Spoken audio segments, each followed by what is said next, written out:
Fala pessoal, sejam bem-vindos ao podcast Cara dos Esportes NBA, aqui Gabriel Martins. A gente vai falar das últimas notícias da NBA. Vamos falar também sobre uma lista polêmica divulgada pelo Bleacher Report dos jogadores supostamente mais subestimados na NBA atualmente. No final eu vou falar sobre as minhas aventuras no torneio da imprensa do King Series of Poker, né? O torneio de poker que tá tendo aqui no Rio de Janeiro, gigantesco. Fui pego totalmente de surpresa pelo tamanho do evento. Sabia que era grande, não sabia que era tão grande assim. Fui convidado, foi bem legal a participação. Mas vamos começar falando sobre a NBA. Lembrando, se inscreva no podcast, siga lá no Spotify, Apple Podcast, Google Podcast, o aplicativo que você escute podcast. Deixa 5 estrelas, deixa like se você estiver no YouTube, se inscreve no canal. Aquela coisa toda de sempre, vamos ajudar o canal, o podcast crescer cada vez mais. No programa de hoje aqui, fazendo seu aguardado retorno após o episódio especial pós-draft, o Nolasco, lá do Fórmula de Basca. Seja bem-vindo mais uma vez, cara. Demorou mais do que eu esperava, devia ter chamado antes, mas seja bem-vindo mais uma vez ao podcast Cara dos Esportes. Fala, Gabi, meu querido, a galera que nos ouve aí no Cara dos Esportes, né? Os podcasts top aí no Spotify. Fico muito feliz em, além de estar participando do projeto em si, do Cara do Esporte, tá aqui contigo, um parceirão. E, mano, vamos que temos 3 pautas gostosas. Vou querer conversar sobre, bater esse papo com você hoje, porque são 3 notícias bem bacanas, né, cara? Verdade, tem vários assuntos, né? Até que eu diminuí a periodicidade do podcast sobre NBA aqui pra uma vez por semana, né? Porque não tava tendo tanta coisa depois que o mercado free agency deu uma esfriada. Mas pra daria um episódio por semana, dá mais do que fácil. E sempre naquele esquema, né? Tendo alguma notícia importante, vai ter episódio emergencial. Damian Lillard foi trocado. Vai ter episódio emergencial, pode ficar tranquilo. Vamos começar falando sobre uma notícia que saiu há alguns dias, mas eu tenho opiniões pra falar. Que foi a renovação do Anthony Davis com o Los Angeles Lakers, né? Ele tinha mais 2 anos de contrato, essa temporada é a próxima, acrescenta mais 3 anos nesse vínculo atual dele, que agora ele vai ter, nesses 3 anos finais, uma média salarial de $62 milhões por temporada, o que vai... Ele não é tecnicamente ainda o jogador mais bem pago da NBA, porque esse contrato vai passar a valer na temporada 23, 24, 25, 26.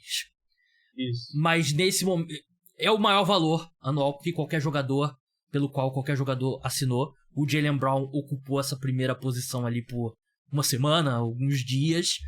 Ele tá sob vínculo com os Lakers agora até a temporada 2027-28, que é uma player option, né? Então ele vai poder, se ele quiser, ele vai poder se tornar agente livre depois da temporada 2026 e 2027, na qual ele terá 34 anos. Mas, enfim, Anthony Davis renova com os Lakers. Não que tivesse muita dúvida, né? Porque depois que os Lakers pagaram tanto por ele lá atrás, né? Você não vai perder ele como free agent. E é o Max, todo jogador assina pelo Max.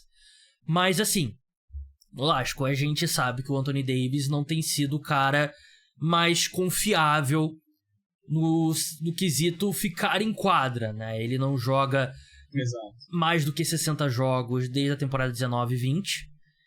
Ele não joga mais do que 70 jogos desde a temporada 17 e 18, foi a última dele nos Pelicans. Só 2 vezes ele jogou mais do que 70 jogos numa temporada regular. É um cara que já tem 30 anos. E quando ele chegou no Lakers, o plano era ele, LeBron, e aí eventualmente o LeBron caindo, o Anthony Davis se torna o cara do time. Por essas questões físicas, o que você achou desse contrato, levando em consideração as questões físicas? O que você acha dessa renovação do Anthony Davis? E você confiaria nele como o cara no mundo pós-LeBron?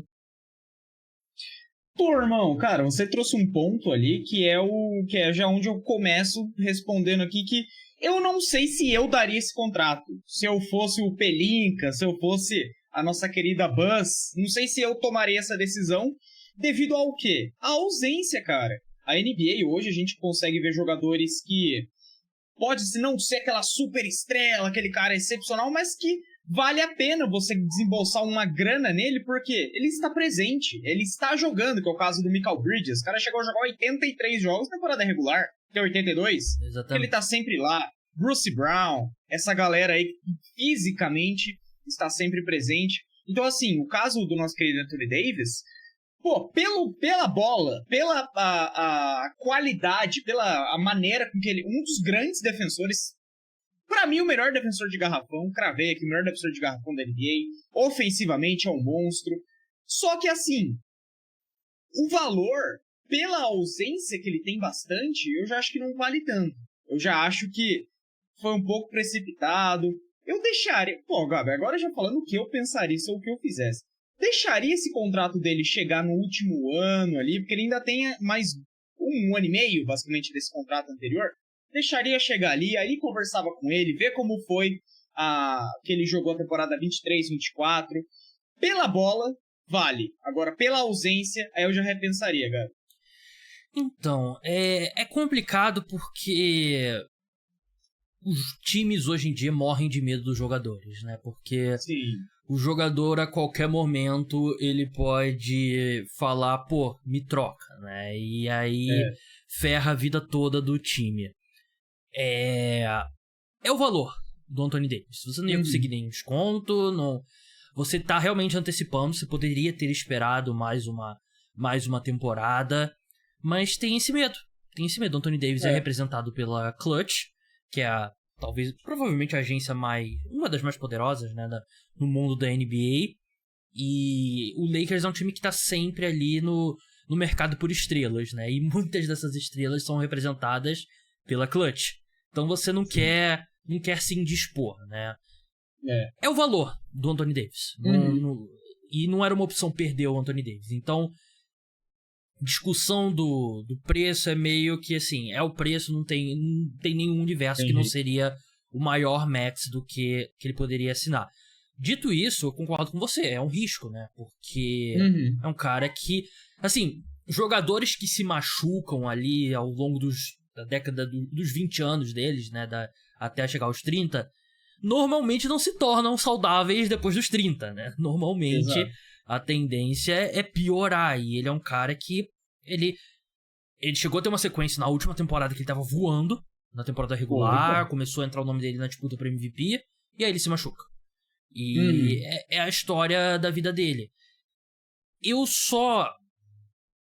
não sei se ele é bom o suficiente pra ser a grande estrela pós-LeBron, né? Porque o LeBron, a gente sabe que ele já tá mostrando sinais claros de declínio, né? Ele já não tem a mesma capacidade física de antes, a tendência é cada vez ele jogar menos e eventualmente ele vai deixar os Lakers. Pode ser pode ser na próxima temporada, pode ser daqui a 2 temporadas, mas eventualmente ou ele vai se aposentar ou ele vai para outro time. E aí agora o Anthony Davis é para ser esse cara. Eu não sei se o Anthony Davis quer dizer, eu não acho que o Anthony Davis é esse cara. Por quê? Primeiro, pelo ponto óbvio, que você não pode confiar que ele vai ter em quadra todo jogo.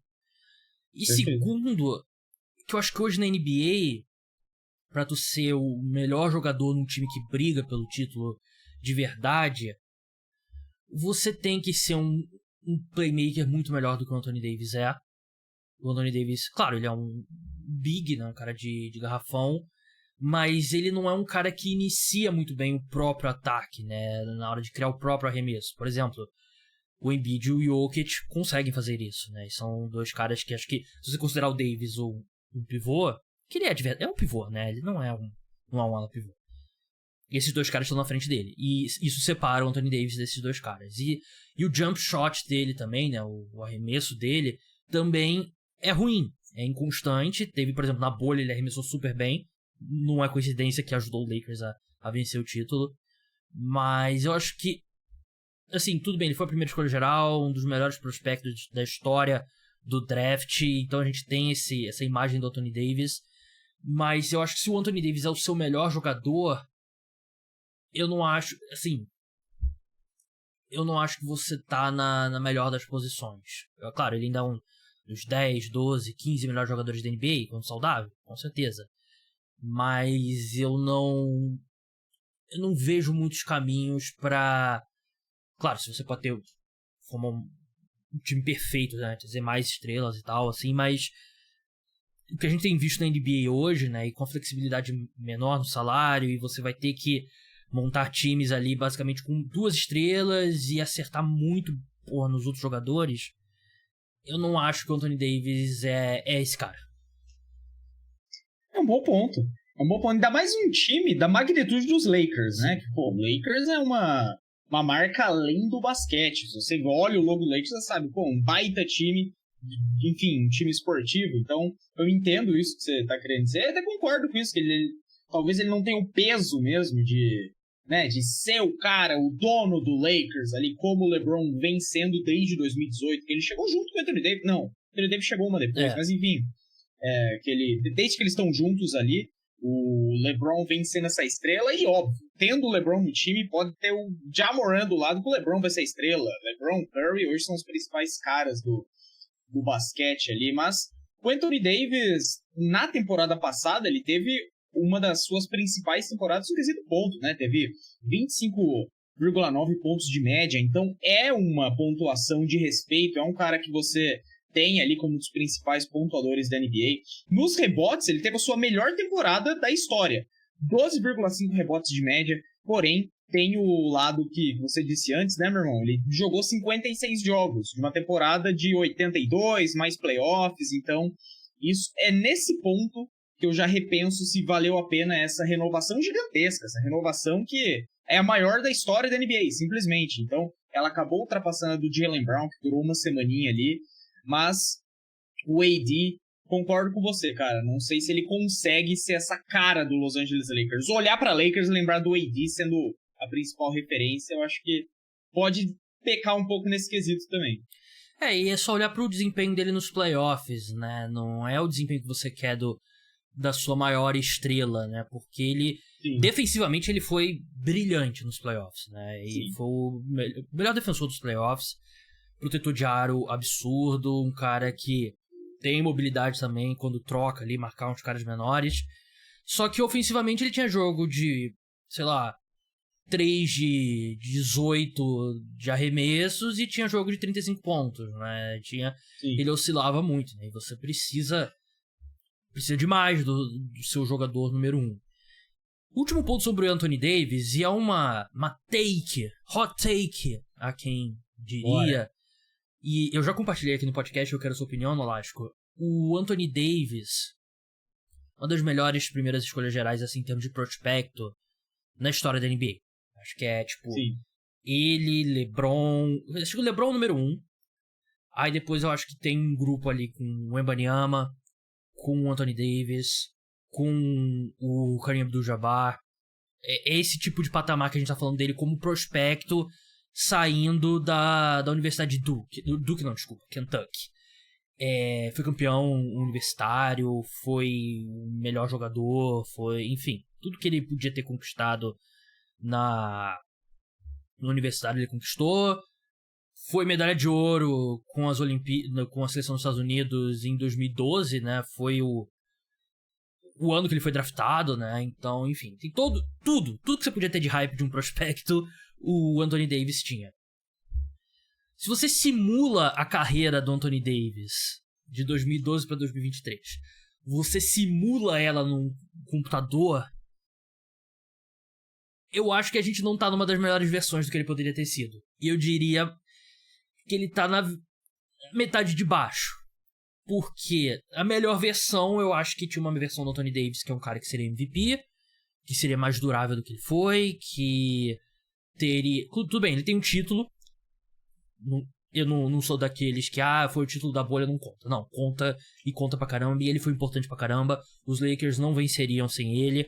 O LeBron foi MVP das finais? Foi, mas eu acho que o Anthony Davis tava logo ali em termos de importância. Há quem diga que ao longo... Eu tava tendo essa conversa até com meu amigo Vitor, que ele acha que o Anthony Davis, ao longo dos playoffs da bolha, ele foi melhor do que o LeBron. E o LeBron foi melhor nas finais, que eu acho que é justo. Mas eu acho que se a gente simula a carreira dele, a gente tá vivendo um universo, daqueles universos paralelos, em que a gente tá na metade de baixo, assim, né? Porque a sensação que eu tenho, e muito por conta de lesão, né? E lesão é foda, às vezes você não tem como controlar. a sensação que eu tenho é que ele não... Apesar de um jogador fantástico, Hall da Fama, discutível, eu não acho que ele foi a melhor versão com o que a gente esperava dele entrando no draft em 2012. Olha, cara, é um bom ponto a se pensar ali. A gente sabe, né, isso é até de forma unânime, talvez, não sei, que a melhor fase do Anthony Davis ali foi no Pelicans. Pô, o cara teve médias de 31 pontos nos playoffs, 28 na temporada regular da temporada 16-17. O cara foi um monstro. Foi até ali que ele foi All-Star MVP do All-Star Game. Então foi um cara... Então, assim, eu trazendo esses números, trazendo essa relação dele ter sido All-Star, MVP do All-Star, pô, o cara ele era extremamente jovem, nessa época ele tinha 23 anos, então você vê um cara ali, pô, 31 pontos de média no playoff, MVP do All-Star Game, pô, esse cara vai ser MVP, pô, esse cara vai carregar um Lakers sozinho, vai carregar um Boston sozinho, até que quando ele foi pro Lakers tinha até o Bostão junto nessa aí, enfim, um dos possíveis destinos, né, não na troca, mas enfim, um dos possíveis destinos, então se esperava isso mesmo, se esperava que ele fosse... Pô, se esperava que ele fosse o Jokic hoje, óbvio, não falando em modo de jogar, rapaziada. Pensar que ele fosse o Jokic ali, de ter a responsa do time, dá em mim que o jogo funciona, dá em mim que eu sozinho vou levar um título aqui, de ser aquela referência. Hoje ele joga do lado do LeBron, que é um dos GOATs. Pode estar quem for do lado dele que ele vai ser o protagonista? Sim. Mas acho que mesmo na ausência do LeBron ali, eu não sei se o AD seria esse cara aí, então concordo com você, mano. Se a gente for ver ele do Pelicans, o MVP do All-Star Game, números incríveis de 31 pontos de média, eu acho que esperava-se mais do nosso querido Monocelha, mano. Concordo. Vamos seguir pro próximo ponto aqui, que foi uma lista tanto quanto polêmica, eu diria, que o Bleacher Report, site dos Estados Unidos, fez dos 5 jogadores mais subestimados na NBA, né? Que é extremamente subjetivo, né? Então, por mais que eu discorde aqui da lista, eu acho que, pô, é a opinião da pessoa, não tem como... Não é científico, né? Não é um ranking científico, né? Mas me chamou bastante atenção. Levantou a sobrancelha, diria, essa lista. Mandei pro Nolástico lá também. Quinto colocado... Eu não lembro o nome do repórter agora, mas quinto colocado foi o Larry Nance Jr., do New Orleans Pelicans, né? Power forward ali, big dos Pelicans. Quarta colocação, o Kyle Anderson, ex-San Antonio Spurs, Minnesota Timberwolves atualmente, que vai jogar pela China no Mundial, ele se naturalizou, né? Terceiro colocado, Jalen Brunson, amador do New York Knicks, ex-Dallas Mavericks. Segundo colocado, Steven Adams, pivô do Memphis Grizzlies. E primeiro colocado, ele, Trae Young, pelo Bleacher Report, é o jogador mais subestimado da NBA. Vamos começar pelo topo. Eu não acredito que o Trae Young tá nessa lista. Eu sou acusado de ser hater do Trae Young, e eu não sou. Eu sou realista. Eu era muito fã do Trae Young, inclusive na Universidade de Oklahoma, mas eu sou realista sobre o Trae Young. Eu não acho que ele é subestimado, eu diria o contrário, Nolástico. Eu acho que o Trae Young é superestimado. Eu acho que ele é muito bom, excelente armador, e é um cara, a gente tá falando um negócio de disponibilidade, ele joga sempre, e a produção ofensiva dele é muito estável, ótimo. Um dos piores defensores, se não o pior defensor da NBA. Nice. Um cara que tem uma seleção de arremessos horrível, ele não é tão bom arremessador quanto você, ouvinte, tá pensando, excelente arremessador. Não é o Stephen Curry. Ninguém é também o Stephen Curry, mas também... Enfim, não é um cara dos mais eficientes pontuando a bola. Pra mim não faz sentido nenhum, cara. Você pode tentar defender, fazer o lado dessa lista aí, explicar. Mas pra mim não faz sentido nenhum. Pra mim o Trae Young... Eu não sei se ele é um mais superestimado, eu estaria sendo hater. Aí eu estaria sendo hater. Mas ele pende, pra mim, muito mais ele ser superestimado do que subestimado. Cara, eu acho que isso do Trae Young acho que vai muito por conta da altura dele, talvez. Então, porque essa lista foi dos repórteres ali, do Bleacher Report. Então, talvez eles viram ali e falaram, pô, o cara de 1,80 e pouco, não sei o quê. Só que a parte do subestimado é por disso. O cara, um anão do basquete ali, um defensor zero. Então, é um dos grandes jogadores. Por ser um franchise player do time do Atlanta Hawks. Concordo contigo ali que de vez em quando ele tem umas escolhas de arremesso um pouco enfadonha do lado dele ali, do meio da quadra, de maluco. Ele tem de vez em quando isso, mas é um grande playmaking, é um cara pontuador. Então, na minha opinião, tá até fazendo falta. Talvez nessa atual seleção que vai para a Copa do Mundo, poderia ter o Trae Young lá. Enfim, eu entendo o porquê ele tá nessa lista aí, mas não concordo. Eu tô nessa aí com você, não sei se ele é o mais subestimado, mas eu tentei achar essa justificativa para tentar defender os nossos colegas da Bleacher Report, cara. Isso foi uma polêmica, né, nos últimos dias, nessa questão do Trae Young não tá na seleção dos Estados Unidos. Só que eu acho curioso porque muitos jogadores recusam, né? Tipo, ninguém tá se perguntando, por que o Curry não tá? Não, o Curry não quis ir, né? LeBron não quis ir, Kevin Durant não quis ir, né? Será que o Trae Young, ele quis ser convocado? Porque é difícil imaginar um mundo que o Steve Kerr, que é o head coach agora da seleção dos Estados Unidos, não ligou pro Trae Young e pensou, você quer jogar? Porque você chega... Tipo, o Josh Hart foi convocado. Adoro Josh Hart. Ele é um dos 40 melhores jogadores da NBA? Não é, né? Então, pra tu chegar a ligar pro Josh Hart, não que ele seja na mesma posição, né? Muita gente recusou. Sim. E é difícil pra mim acreditar que, ele não tenha sido... Porque levantou-se uma questão lá de teoria de conspiração. É porque o Trae Young é Adidas, né? E a seleção dos Estados Unidos é Nike, aí a Nike não quis e tal. Eu não vou muito nessa linha. Ser sincero, prefiro o Jalen Brunson e o Haliburton ao Trae Young. Mas eu não acho que tem teoria da conspiração, não. Algum outro nome da lista te chamou a atenção aqui? Que você concorde ou que você discorde? Enfim. Cara, o Larry Nance. O Larry Nance, quando eu vi a lista do Bleacher Report, eu falei, tá bom. Acho que eu entendo, porque ele é um cara que vira e mexe quando você assiste um jogo do Pelicans, até o momento que ele esteve no Lakers, enfim, a carreira dele, né? Não vou ficar citando momentos ali, porque durante toda a carreira dele eu enxergo ele esse cara mesmo. Aquele cara que, até o subestimado, que é o cara que vem sempre do banco, aí você, é o Larry Nance, imagina, o cara rodando de time aí, jogou tudo que é time, imagina. Só que toda vez que ele tá em quadra, ele tem uma boa presença de garrafão, é um cara que pontua, é um cara que é importante nas rotações que ele participa agora, do nosso querido Pelicans, antes, enfim, durante toda a carreira ali. Não sei se eu concordo ou se eu discordo, não sei se o quinto lugar dessa lista é o lugar ideal pro Larry Nance, mas ele é um dos caras que me chamou a atenção, cara. Concordo sobre o Larry Nance. Eu acho que ele é um cara, um big móvel, né? E isso tem um valor grande, e ainda mais para um time como o Pelicans, que no melhor dos mundos tem o Zion, né? E tem também o Brandon Ingram, que é um cara que vem trabalhar ali na região restrita às vezes, então eu acho que ele se encaixa muito bem, ele é um cara muito útil, né? Então, concordo com você, não sei se ele é o quinto jogador mais subestimado da NBA, mas eu acho que ele é um cara bem útil. Jalen Brunson eu não acho que ele é mais subestimado, porque o contrato que o Knicks pagou para ele... E acho que as pessoas reconhecem ele como um grande armador. Sim. Então eu não acho que ele é mais subestimado. Acho que ele não é superestimado também. Acho que ele é propriamente estimado, né? Ele é bem estimado no valor correto. Kyle Anderson, bom role player. Não sei se eu colocaria numa lista como essa. O Steven Adams eu concordo bastante. Porque o Steven Adams é um pivô que ninguém gosta hoje em dia da NBA, né? Que ele é aquele cara mais duro, aquele cara ali que não arremessa de 3, que não é o mais veloz e tal.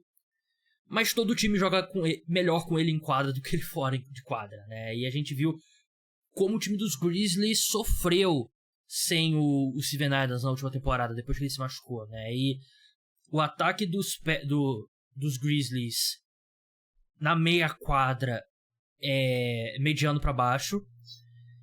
É um time muito bom na transição. E a conta fechava porque o Steven Adams é o melhor reboteiro, o melhor cara de rebotes ofensivos na NBA. E aí ele dava aquelas posses de bola extra pros Grizzlies, e aí essa conta fechava, né? E sem ele a conta não fecha mais. E o Jaren Jackson não é um bom reboteiro, então ele precisa do Steven Adams, né? E ele é um dos melhores caras fazendo bloqueio, né? Pode buscar no YouTube, né? Tem os caras lá, parece que o cara vai morrer, né? Batendo no Steven Adams, né? Tipo, como se fosse uma parede de concreto fazendo o bloqueio. Então o Steven Adams eu concordo, eu acho que ele é um cara subestimado, é um cara que a NBA caminhou pra fora desse estilo de pivô que ele é, mas ele ainda tem um valor bem considerável. Total, cara, total. O nosso querido Aquaman, né? O Jason Momoa do basquete ali. Pô, idêntico, cara. Desde que ele chegou no Memphis Grizzlies, só pra ilustrar o que você falou de uma forma perfeita, ele teve as melhores temporadas dele como reboteiro. Teve 10 rebotes de média na sua primeira temporada com o Memphis, que foi a temporada passada, né? 21-22. E nessa, 11,5 na 22-23. Então foi um cara que cresceu ali nesse quesito do total de rebote ali. E ele é aquele cara que faz o trabalho sujo mesmo. Dentro da área pintada, meu irmão, é minha. Eu vou pegar rebote, eu vou municiar meu ataque.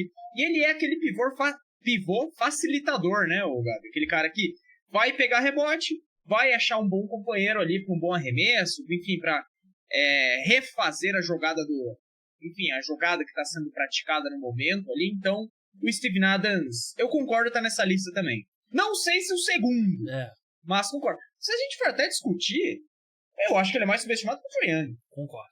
Fica aí a reflexão aí. Concordo. Eu vou deixar aqui pro pessoal que escuta no Spotify, o pessoal do YouTube também. Boa, no Spotify vai ter uma caixinha lá que eu quero que você me deixe, na sua opinião, o jogador mais subestimado na NBA atualmente. Deixa nos comentários lá no YouTube. E se você escuta em outro lugar, me manda reply lá no Twitter ou manda DM no Instagram. Eu quero saber a opinião de você, ouvinte. O Steven Adams é um cara que você também, tem que dar os toques ali no poste baixo, senão ele não fica engajado no jogo, reclama. Ele é um cara que ele sabe o que ele é e faz muito bem.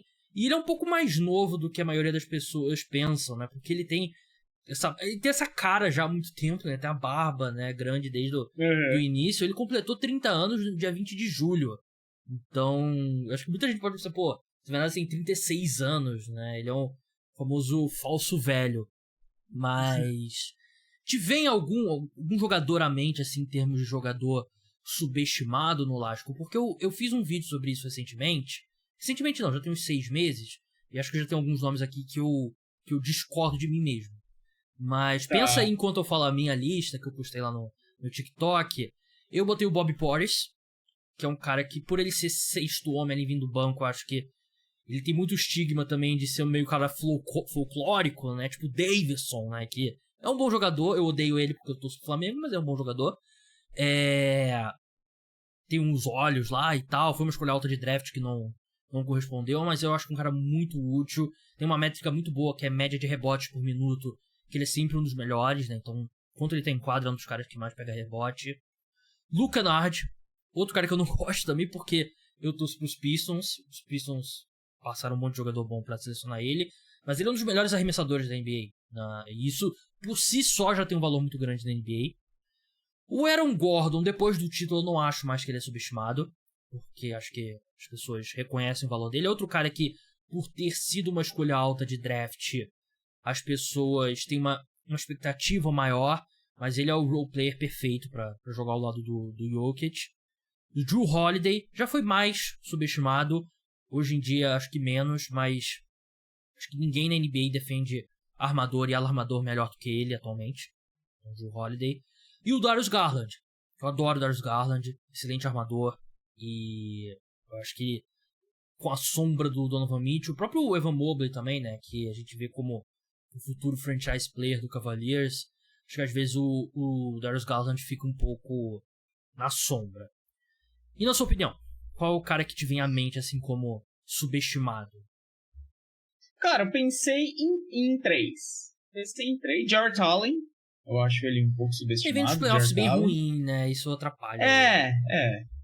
Mas eu acho que eu coloco ele igual eu teço um pouco no meu comentário igual ao Steven Adams. Um pouco, não totalmente igual. Acho que o Steven Adams dentro do garrafão ali me traz mais segurança. Porém, eu analiso o Jarrett Allen da mesma forma, porque a build deles, né, a forma de jogar é a mesma. O pivôzão lá que vai pegar rebote, vai ser o facilitador. Enfim, o Chris Middleton, eu acho que ele é subestimado. Não no quesito financeiro. O contrato que ele tem com o Milwaukee Bucks é um contrato bom.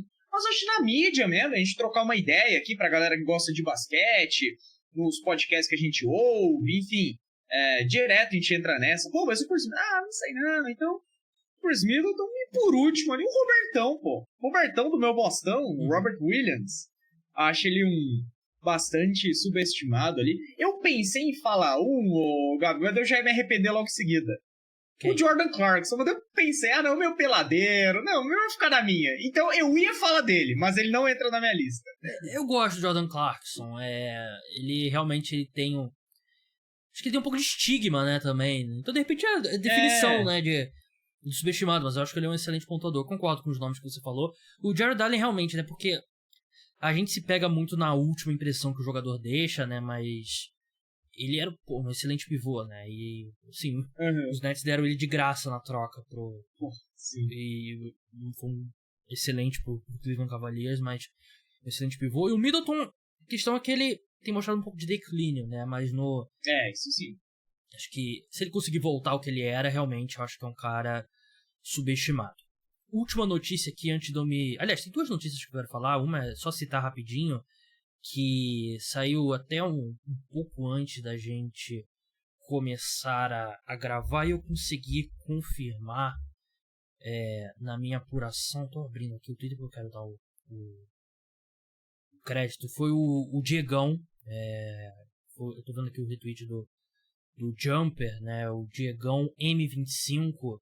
Ele noticiou que o Renan dos Santos, né, brasileiro, que 19 anos, alarmador, que esteve na seleção brasileira, né, ele treinou com a seleção, mas foi um dos primeiros cortes, né, a seleção cortou 16 para 14 antes de viajar, vai cortar mais 2, que aí você fecha a lista de 12 pro Mundial. Aliás, a seleção já tá na Austrália lá para treinar. O Diegão trouxe a informação em primeira mão, que eu confirmei. O Renan deve ir para os Estados Unidos, deve deixar o SESI Franca, né, e deve jogar nos Estados Unidos. Não sei mais detalhes, eu apenas confirmei que esse interesse é real, não sei mais do que o que está no tweet, mas é uma das grandes promessas aí do basquete brasileiro. Todo mundo que eu converso assim meio fala, né, fica de olho no Renan. O Renan é o próximo cara a pensar em termos de draft e tal. Ele é um cara que tem um potencial gigante, né, não acho. Exato. E jogou muito o último Mundial que a gente teve agora, hein? Não sei se foi em julho, por aqui, do Sub-19, jogou muita bola o Renan. Então é uma das principais peças do SESI Franca aqui, né? Que foi campeão invicto. Campeão invicto não. Teve a temporada regular invicta, aí depois fez um belo playoff ali, as finais contra o São Paulo. E ele vem sendo esse destaque há bastante tempo. Então um cara de 19 anos aí. Notícia que de fato saiu. E um abraço pro Diegão aí do Na Quadra. O cara sabe muito na quadra basquete. Ele, o Gus. Galera sensacional. Mas agora falando do Renan, eu boto fé nele, Gabi. Boto fé. Vai ser maneiro. Quero ver esse cara na NBA. Moleque é bola. Sou fã dele. Sou fã do Renan. A gente tá num momento assim que foi meio... Assim, quando o Raulzinho fechou com o Fenerbahçe, né? E... parecia que o Warriors não ia puxar mesmo o Gui pela toda a questão contratual lá e tal. Aí ficou o pessoal meio triste, não tem nenhum brasileiro no time principal da NBA no momento, né? Isso é um fato, não tem, né? Mas se você for parar pra olhar, tem uns caras jovens assim, né? Subindo, né? Eu acho que talvez a gente esteja num momento de transição, mas se você pensar, tem o Gui, tem o Renan, tem, o Iago, que ainda é jovem, né? Tá jogando no Estrela Vermelha, que é um time grande no basquete europeu, né? E assim, o Didi agora voltou pro Flamengo, né? Mas também é um cara jovem ainda, que pode voltar ainda pra NBA ou pra um time de elite do basquete europeu, né? Sim. E, assim, se bem trabalhado, eu acho que uma geração, não pra Paris agora, né? Mas pra Los Angeles, eu acho que o Brasil pode ir com uma seleção forte. Sim, e a gente tem até outros nomes aí que já foram citados em D-League, o Adiel, bom jogador, o Adiel, o armador que, enfim, o nosso querido Mãozinha também, do Corinthians, que é bem citado. Então, assim, complementando, trouxe esses dois outros nomes aí que é da hora pra galera ficar de olho. É legal, eu tô adorando essa nova safra, essa molecada do basquete brasileiro ali, LDB, que é a Liga de Desenvolvimento, né, de basquete, organizada pela NBB, tudo. É incrível, a gente vê grandes nomes no Paulistano, no Pinheiros, enfim, todas as equipes. Então, é legal a gente ter esse trabalho de base, esse trabalho dos jovens, porque a seleção brasileira, a gente sente falta, né, de estar brigando numa Olimpíada, numa Copa do Mundo, e principalmente, como a gente está falando disso, ter nomes relevantes na NBA, não apenas estar presente, mas um cara que participa da rotação direto. Pô, o Leandrinho foi sexto homem, Nenê jogou pra caramba, Thiago Splitter campeão, igual o Leandrinho, Varejão, pô, o cara é um ícone de Cleveland. Então, vejo com bons olhos essa nova molecada aí, e quem sabe, se tiver um pouquinho do sucesso desses nomes que a gente citou anteriormente, né, pô, já vai deixar os brasa feliz demais, né, mano? Eu tô aqui no podcast com um cara que sabe tudo de basquete brasileiro e provavelmente você pode já ter reconhecido. Se você reconheceu a voz dele, não é coincidência, né? Narrador, né, Nolasco?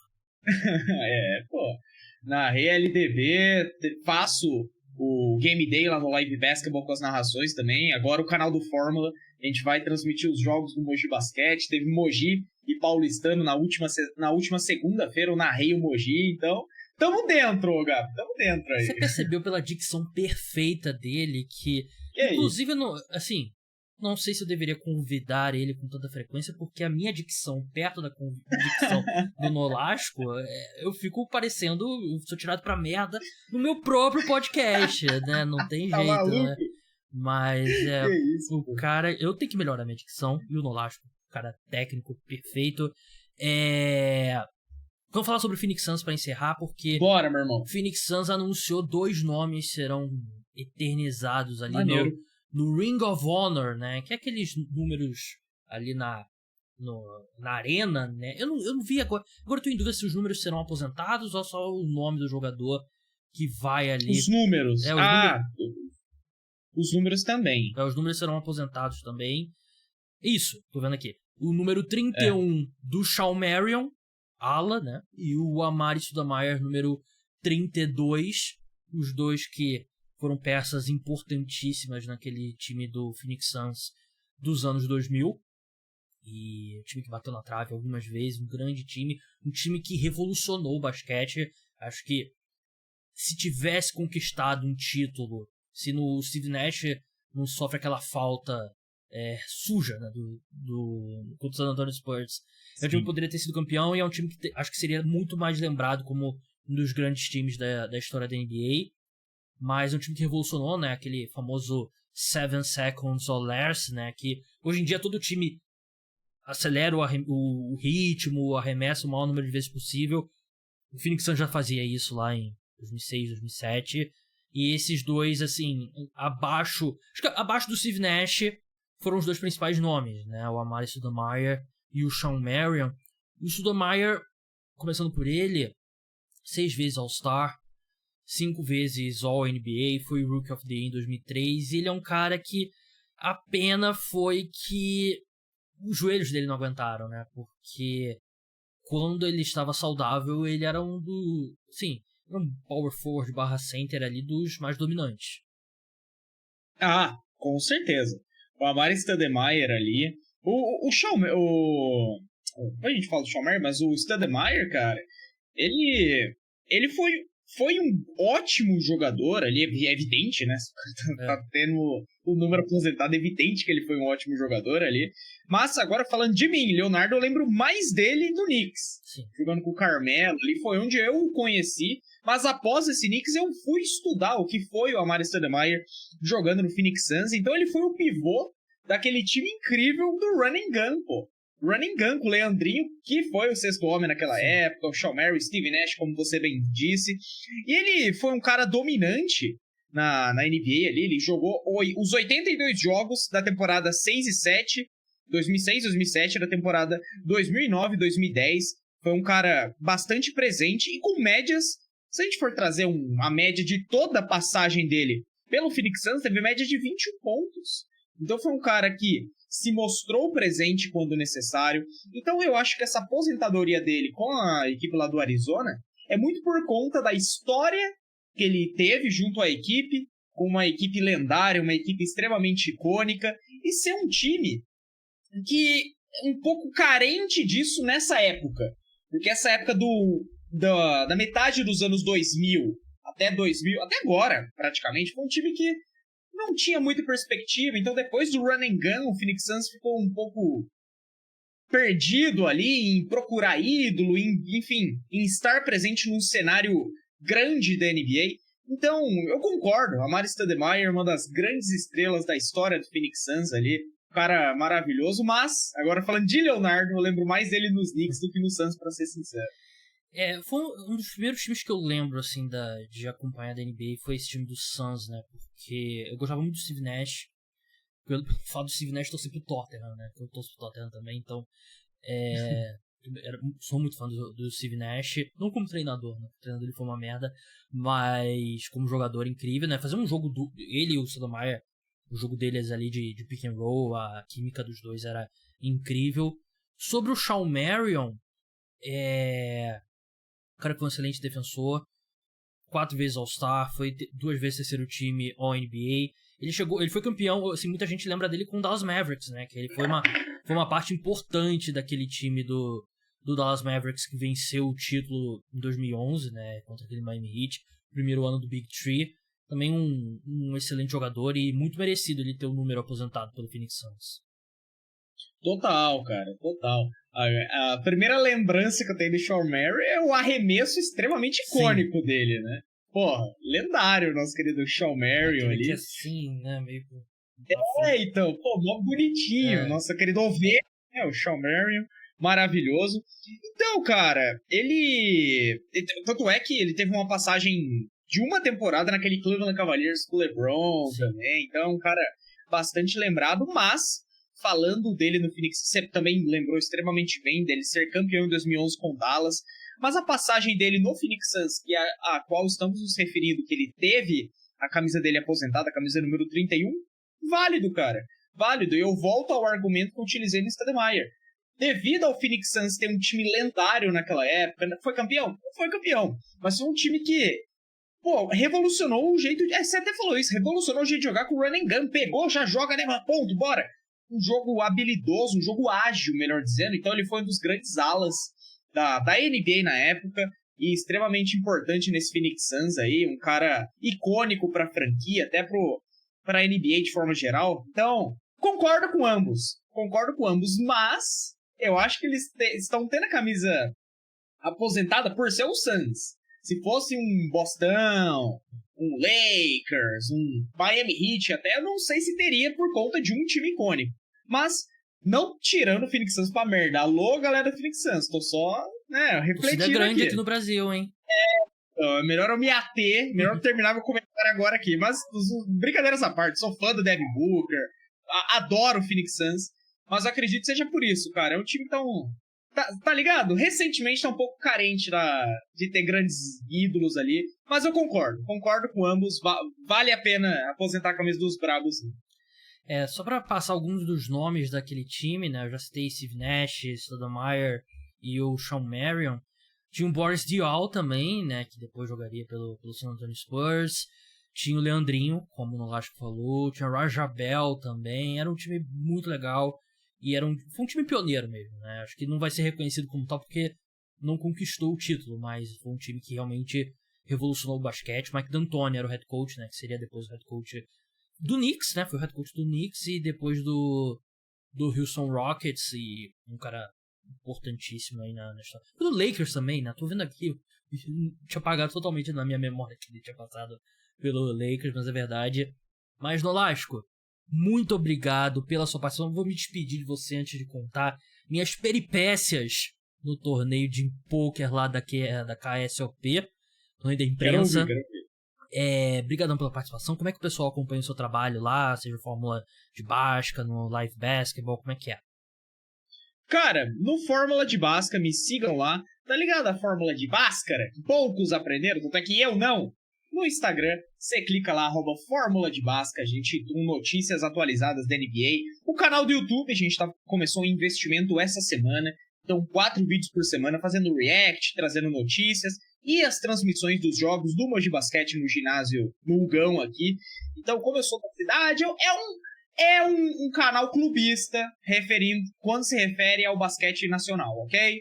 Mas brincadeiras à parte, a gente vai tratar com respeito o paulistano, até que a galera adorou a nossa transmissão ali. Enfim, dito isso, entra lá, Fórmula de Basca, no Instagram, no YouTube, e também estou no Live Basketball BR com a apresentação do Overtime agora, e começando a temporada, estarei narrando os jogos com o Game Day. Então, siga lá, @Fórmula de Basca, e o meu pessoal, @LSNolasco. Então, quero ver vocês lá, hein? Valeu, Nolasco. Vamos falar agora sobre a minha participação na King Series of Poker, né? KSOP, quem conhece entende de poker. Não é meu caso, não entendo muito de poker, mas é o principal evento de poker do Brasil. E alguns meses atrás, eu tava numa live e o Ítaro, aliás, se eu estiver falando seu nome errado, desculpa, Ítaro, porque não sei nem se é Ítaro, porque eu acho que eu ouvi uma pronúncia diferente lá no dia, mas eu sou péssimo com nomes. Mas ele já me segue há bastante tempo, a gente troca ideia de vez em quando no Twitter, a gente já conversou no passado e tal. Ele tava numa live minha, eu sei que ele é editor do Mundo Poker BR, que é um dos principais, acho que o principal site brasileiro sobre poker. E eu sei que ele... Eu me interesso assim, por poker, mas eu jogo um pouquinho online só. Eu joguei 1 ou 2 vezes pessoalmente com os amigos e tal, mas há mais de 10 anos. Mas eu acho legal. Não sou péssimo. Mas aí eu comentei com ele, pô, cara, você tem que me ensinar a jogar poker e tal, não sei o que. Aí ele falou, pô, vai ter um torneio que eu vou te convidar. Aí eu, pô, maneiro. Beleza, passou um tempo. Eu lembrei dessa história e eu mandei uma mensagem pra ele, né? Aí ele falou, pô, vai ser no início de agosto, tem uma mesa legal que vai ser um pessoal que é mais tranquilo e tal, não vai ter o buy-in, né? Não vai ser pago, não vai postar o seu dinheiro. Show de bola, né? E, pô, fiquei animado e tal, até perguntei se eu podia levar um amigo meu, ele falou que podia, o Vitor, né? Que é o... participou aqui do podcast, né? Vitor dos Santos e... meu melhor amigo, ele, o Bruno, são meus melhores amigos. E ele ficou de me avisar, né? E eu tava achando que era semana passada. E eu fiquei até preocupado porque eu iria eu fui pra São Paulo, né? Pra fazer o treino da seleção, né? Eu fiquei com putz, vai acabar caindo no mesmo dia e tal, não sei o quê. Mas aí eu vi que tava rolando o evento e tal, no Sheraton, né? Ali no hotel na Niemeyer, aqui quem é do Rio sabe, né? Chegando no Leblon ali, perto do Vidigal. Baita hotel 5 estrelas, um dos melhores hotéis do Rio de Janeiro. E aí ele não me mandou mensagem. Eu falei, pô, ele deve estar ocupado, não vou insistir e tal. Até que ele me mandou mensagem nessa segunda-feira falando, pô, ó, aquele torneio que eu te falei vai ser o torneio da imprensa, o pessoal que cobre o torneio e tal vai participar. Vai ser terça-feira às 19 horas. Aí, pô, show. Pô, falei com o Vitor, só que o Vitor não podia por causa do trabalho, né? Ele ia sair tarde e tal, e não ia casar o horário. Aí eu fiquei naquela, pô, vou sozinho, eu não moro perto, eu moro na Zona Sul, eu moro na Zona Norte. Aí eu, pô, não sei se eu vou e tal, não sei o que. Um agravante. Foi meu aniversário na terça-feira, né? Dia 8 de agosto foi meu aniversário. Aí eu, pô, fiquei em dúvida. Eu falei, quer saber? Eu vou. É um negócio diferente, eu vou fazer um negócio diferente no meu aniversário e tal. Não vai ter outra oportunidade como essa pra jogar poker, assim, num ambiente sem riscos, né? De perder meu próprio dinheiro. Resolvi. Almocei de manhã com a minha mãe, de tarde com a minha mãe, foi bem legal e tal. Tirei uma bela siesta de tarde e fui no final da tarde, início da noite, fui lá rumo ao Sheraton. Cheguei lá, fui recebido pelo Ítalo, todo mundo muito gente boa, fui muito bem recebido. Só agradecer ao pessoal da KSOP e o pessoal do Mundo Poker BR. Muito legal e assim, gigantesco o evento. Assim. Eu esperava que ia ser grande, eu vi os negócios no Instagram, né? Não esperava que ia ser tão grande. Porque você chega no Sheraton, você desce assim, né? Porque o Sheraton tem centro de convenções também. Aí você vira e tem tipo uma lojinha assim de camisetas de negócio de poker, tem stand de patrocinador, tem os caixas, né? Pro pessoal que joga com dinheiro mesmo e tal.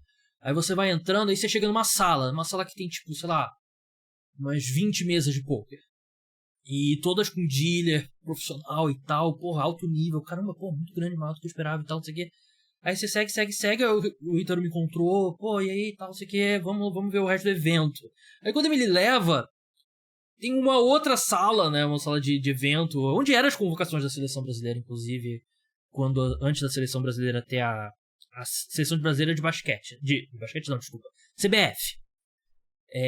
Antes da CBF ter a a sede dela na Barra, né? As convocações eram lá. Então eu ia muito lá, porque eu cobria a seleção quando eu trabalhava na Record.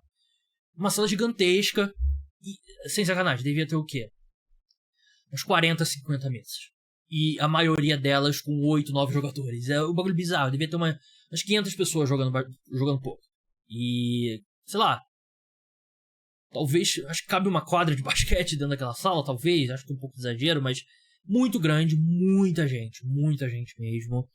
E, pô, o Ítalo me explicou tudo como funcionava, e ele me apresentou muita gente lá, e, de novo, eu sou péssimo no nome, mas todo mundo foi muito simpático. Teve alguém que... Eu fui com a minha camisa da Waystar Royal, né, que é do Succession, e teve alguém que disse, pô, já gostei dessa série e tal, não sei o quê. E, pô, muita gente boa. Ele me deixou com um colega dele que me explicou várias paradas sobre poker e tal, como é que funcionava, regra de etiqueta e tal. Porque assim, eu sei as combinações, eu sei o básico e tal, eu sei que você tem que... Pô, que você tem que fazer um pouquinho e tal, mas eu nunca joguei num ambiente como esse, né? E beleza, né? Eu cheguei às 7 horas, eu achei que era 7 horas, mas era 8h40, não sei se atrasou, mas ia começar 8h40, né? E aí eu fiquei lá, eu dei uma volta e tal, esperei, postei uns negócios no Instagram que vocês devem ter visto e tal. E aí deu 8h30, eu fui pra lá e já tava o pessoal da imprensa se reunindo assim. Eu achei que ia ser uma mesa, mas eram 4 mesas, né? E o bagulho é muito legal. Cada uma com um dealer profissional, tinha um cara apresentando e tal. Aí tinha tipo um cercadinho assim com as mesas, tinha um monte de carta preta assim virada com a face, né, pra baixo.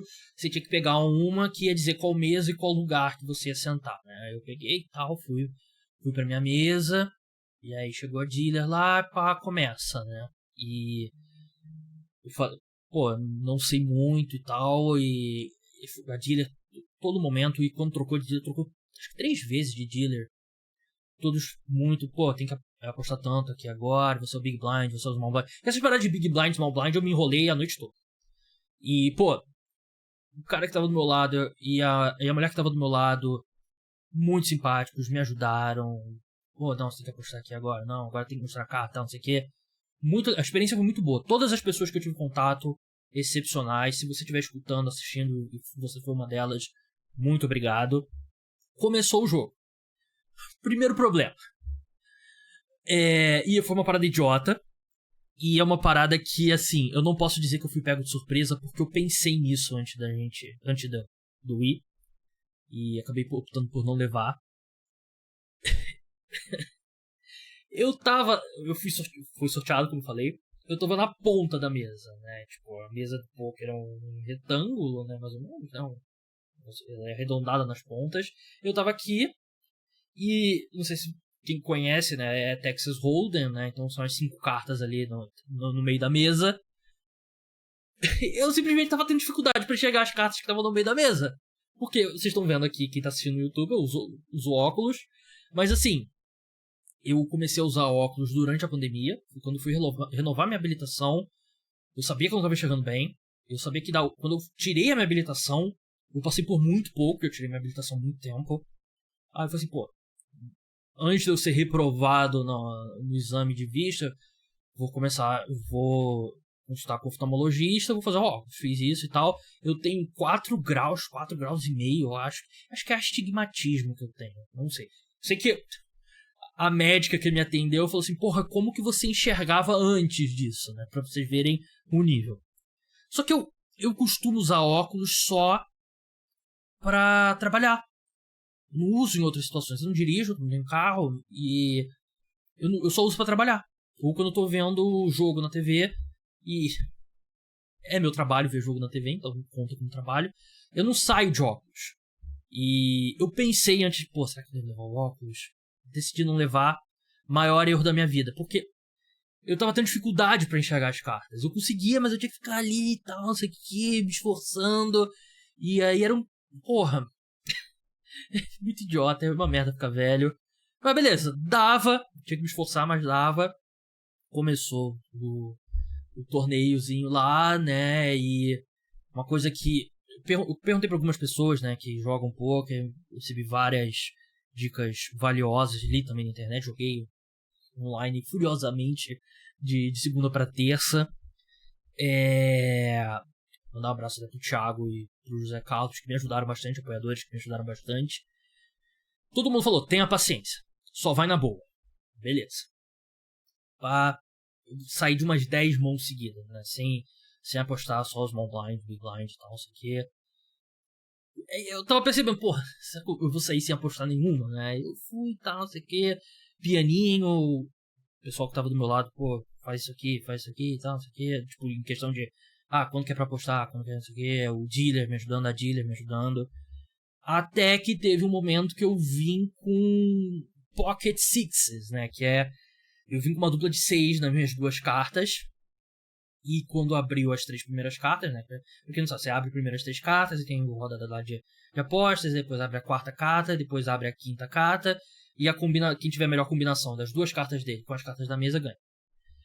Quando abriu as 3 primeiras cartas, tinha um 6 também.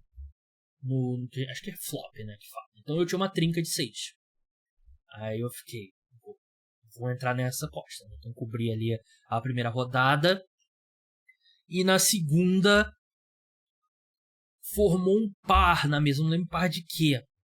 Mas a 4ª carta tinha um par na mesa. Tinha um 6, que formava a trinca com as minhas, e tinha mais um par na mesa, o que significava que eu tinha um full house, que é uma mão forte. Aí eu, tão bem. Não aumentei a aposta, porque eu achei que poderia. Porque quando aparece o par, se eu aumento ali na hora, o pessoal vai, tem full house. Então, ou tem uma 4, sei lá. Então eu não fiz nada, dei check ali. Na aposta seguinte, eu cobri. E aí deu full house, ganhei minha primeira mão. Porra, foi a pior coisa pra alguém que eu já gosto bastante de aposta esportiva.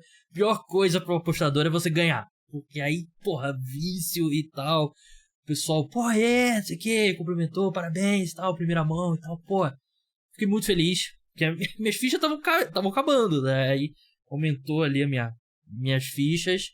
Mão seguinte, eu não lembro quais eram as cartas, mas eu vim com 2 cartas de paus, e no flop, nas 3 primeiras cartas, também tinha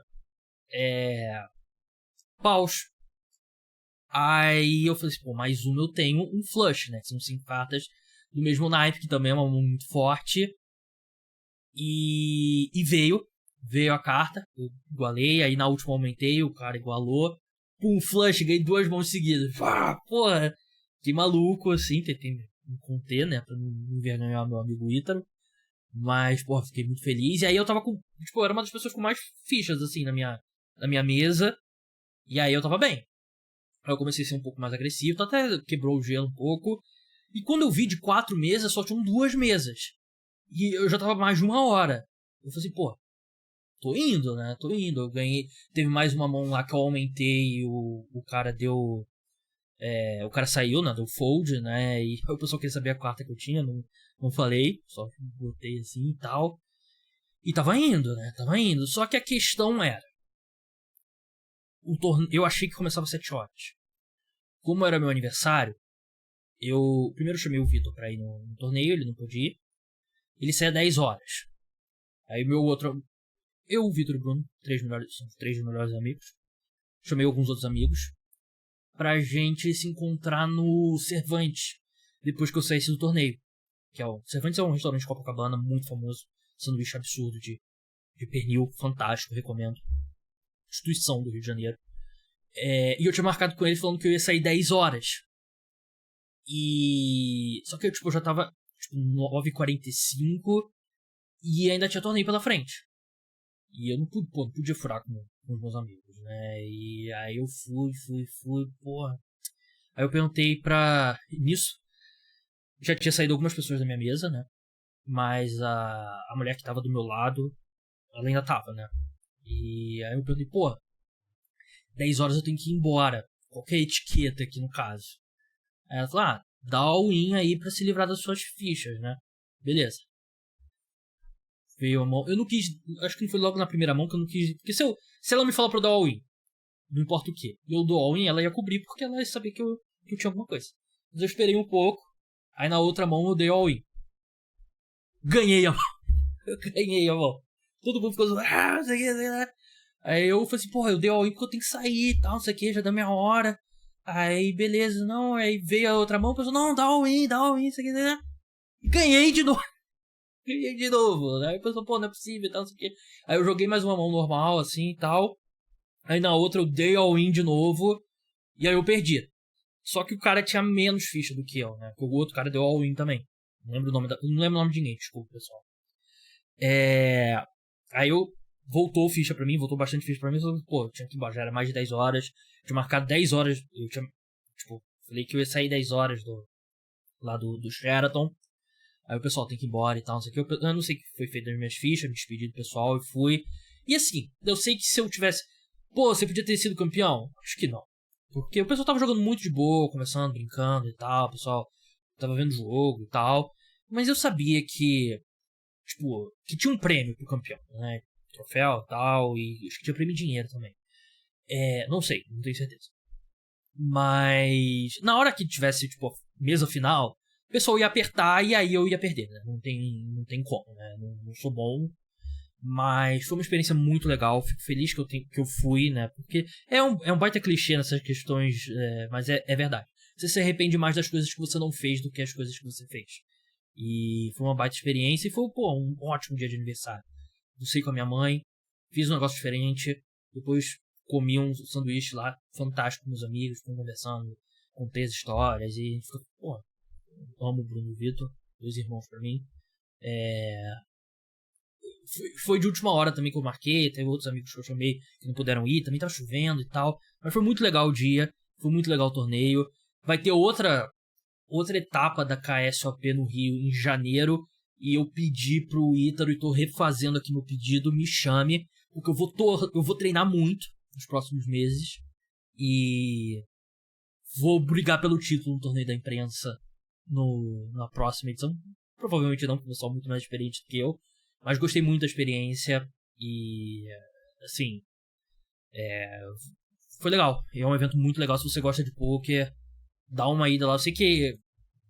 Eu não sei, tipo, qual o mais barato pra você participar, porque eu não paguei, né? Eu acho que tinha mesa de, tipo, acho que começava R$1.000, se não me engano, no dia, e isso pra mim seria impossível, né? Mas se você curte poker, vale a pena dar uma ida, se passar pela sua cidade, porque é bem legal. Então é isso, pessoal. O podcast Cara dos Esportes fica por aqui. Muito obrigado ao Ítalo, ao Mundo Poker BR e à KSOP pelo convite. Espero participar mais vezes. O podcast volta de NBA. Talvez volte domingo para segunda, porque vocês lembram que eu falei que teria uma entrevista hoje? E eu falei que eu não gosto de falar de entrevista antes, porque às vezes muda a agenda e tal, e ia acontecer exatamente isso. Mas eu acho que eu vou conseguir ainda gravar ao longo dessa semana. E aí se tudo der certo, aí eu vou postar um episódio extra mesmo com a entrevista e tal. Uma entrevista que promete ser legal. Então, mas se não, mais tardado, na próxima quarta-feira vai ter um novo episódio. Episódio de NFL no domingo. Então é isso, pessoal. Muito obrigado a todos. Até a próxima. Tchau.